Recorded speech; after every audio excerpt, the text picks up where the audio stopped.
Hello मेरे प्यारे दोस्तों, कैसे हो आप लोग। आशा करता हूँ आप लोग ठीक होंगे। तो आई होप आप लोगों ने सारी वीडियो देख ली रिडॉक्स रिएक्शन की, क्योंकि ये लास्ट जो टॉपिक है आयन इलेक्ट्रॉन मेथड, ये लास्ट है रिडॉक्स का। ठीक है, तो आज का टॉपिक स्टार्ट करते हैं। तो एक ये रिएक्शन लेके आए आपके लिए Cr2O7 की डाई नेगेटिव प्लस में Fe di positive H positive जो रिएक्ट करेंगे आपस में, और ये प्रोडक्ट मिलेगा अपने को Cr+3 प्लस में Fe+3 और वाटर मॉलिक्यूल्स इसके मिलेंगे। तो आपको पता है कि रिडॉक्स रिएक्शन में दो चीज़ होती है, ऑक्सीडेशन ऑफ हाफ सेल और रिडक्शन ऑफ हाफ सेल। तो ऑक्सीडेशन ऑफ हाफ सेल में इसमें देखेंगे ऑक्सीडेशन किसका हो रहा है, रिडक्शन किसका हो रहा है। वो सभी किससे निकलेगी, वो ऑक्सीडेशन नंबर से निकलेगी। आई होप आपको ऑक्सीडेशन नंबर निकालनी आती होगी। रिडॉक्स रिएक्शन के जो भी चैप्टर्स हैं उनमें सभी में आपको बेसिकली ऑक्सीडेशन नंबर बताया गया है कि कैसे फाइंड आउट करना है। तो यहाँ पे एक एक्सेप्शन भी है, Cr2O7 की डाई नेगेटिव है। इसमें अगर वैसे नॉर्मली केस में निकाल के देखें कि x मान लेते हैं क्रोमियम की, तो यहाँ पे 2x तो हो गई क्रोमियम की, प्लस में माइनस का 2, क्योंकि ऑक्सीडेशन स्टेट होती है ऑक्सीजन की और इनका सम कितना होता है 0। तो यहाँ पे चेक करें तो यहाँ पे 2x माइनस के 14 इज इक्वल टू 0। तो x की वैल्यू कितनी आ गई, 7 आ गई। 7 यहाँ पे अगर आई वैल्यू, लेकिन मैंने तो यहाँ पे क्या लिख रखा है, Cr2 की है जो माइनस की 6 है। क्यों, ये एक एक्सेप्शन है कि अपना जो क्रोमियम है उसका एटॉमिक नंबर होता है 24। इलेक्ट्रॉनिक कॉन्फ़िगरेशन क्या रहती है आपको पता होना चाहिए, 1s2 2s2 2p6 3s2 3p6 4s2 3d4। अब लास्ट में जो दो ऑर्बिटल्स हैं जो s और d है, इसमें आप देखेंगे कि s में कितने हैं, यहाँ पे 2, s में 2 हैं और d में कितने हैं 4, 1 2 3 और 4। अगर s का एक इलेक्ट्रॉन एक्साइट होता है, पार्टिसिपेट करता है, लास्ट में 24 था तो यहाँ पे क्या था, एक्साइट होके d ऑर्बिटल में जाता है, तो अनपेयर्ड इलेक्ट्रॉन्स कितने रह गए यहाँ पे, पूरे के पूरे कितने हो गए, 6 हो गए। ठीक है, अगर ये अनपेयर्ड इलेक्ट्रॉन्स अगर 6 होते हैं तो ये क्या करेंगे, ये अपने 6 इलेक्ट्रॉन्स की वही वैलेंसी होगी ना 6 की, तो 6 इलेक्ट्रॉन्स यहाँ पे एक्सेप्ट हो सकते हैं किसी अनदर एटम से। तो इस वजह से एक एक्सेप्शन है कि क्रोमियम की माइनस के 6 ऑक्सीडेशन स्टेट निकलेगी, माइनस के 7 नहीं निकलेगी। ठीक है, due to excitation of electrons at excitation energy level पे।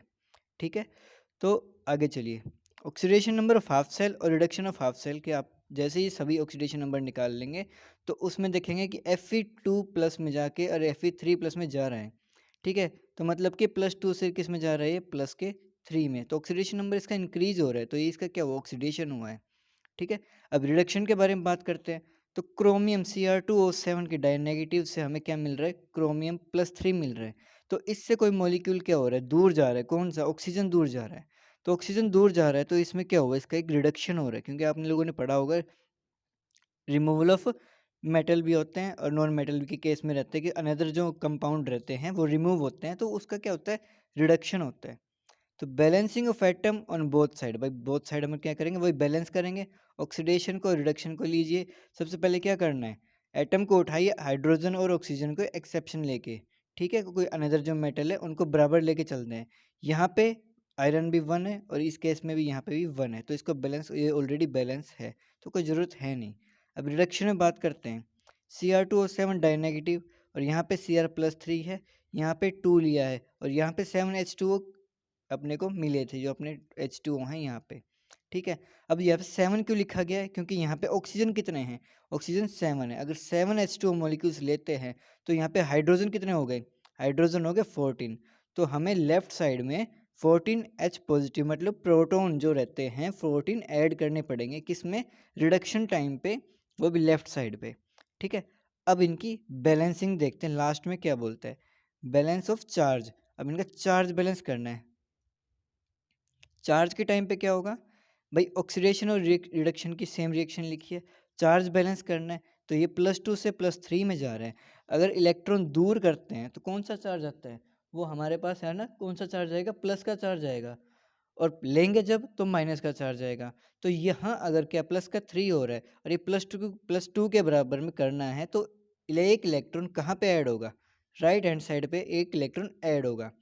सेम कंडीशन में रिडक्शन में देखिए क्या होता है, इलेक्ट्रॉन्स थे अपने 14s पॉजिटिव, मतलब कि जो ऊपर ये वाली जो रिएक्शन है सेम लेके चलते हैं।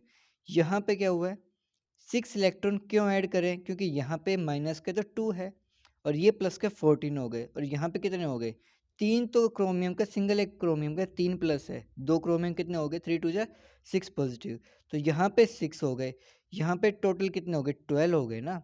तो इसको बैलेंस करने के लिए हमें यहाँ पे 6 इलेक्ट्रॉन्स ऐड करने रहेंगे, किसकी साइड, लेफ्ट हैंड साइड पे। देखिए अब आगे, अब बैलेंसिंग करते हैं इलेक्ट्रॉन्स की, चार्ज बैलेंस हो गया, एटम बैलेंस हो गए, अब इलेक्ट्रॉन्स बैलेंस करने हैं। इलेक्ट्रॉन्स के बैलेंसिंग आपको बता दिए कि इसमें कितने इलेक्ट्रॉन ऐड करने हैं। अब देखिए ऑक्सीडेशन में क्या था, ऑक्सीडेशन में एक इलेक्ट्रॉन ऐड कर रहे थे, ठीक है, ये एक इलेक्ट्रॉन ही ऐड करा था। इसको बैलेंस करने के लिए पूरी ऑक्सीडेशन इक्वेशन को 6 से क्या किया है, मल्टीप्लाई किया है। सेकेंड वाली तो थी, ये बैलेंस करने के बाद, और रिडक्शन की जो रिएक्शन है वो ये सेम टू सेम वही लिख देंगे। दोनों इक्वेशन को क्या करेंगे, फिर ऐड करेंगे, और यही आपका क्या रहेगा, कंक्लूजन रहेगा। और ये आपकी इक्वेशन जो है कंप्लीटली चार्ज के हिसाब से, एटम के हिसाब से और मॉलिक्यूल्स के हिसाब से, आयंस के हिसाब से, सभी अकॉर्डिंग टू सभी एटम्स, मॉलिक्यूल्स, आयंस के हिसाब से ये बैलेंस है इक्वेशन। ठीक है, तो ये थी आज की वीडियो। अगर आपको वीडियो अच्छी लगी हो तो वीडियो को लाइक करें, चैनल को शेयर करें ज़्यादा से ज़्यादा। Thank you, have a nice day.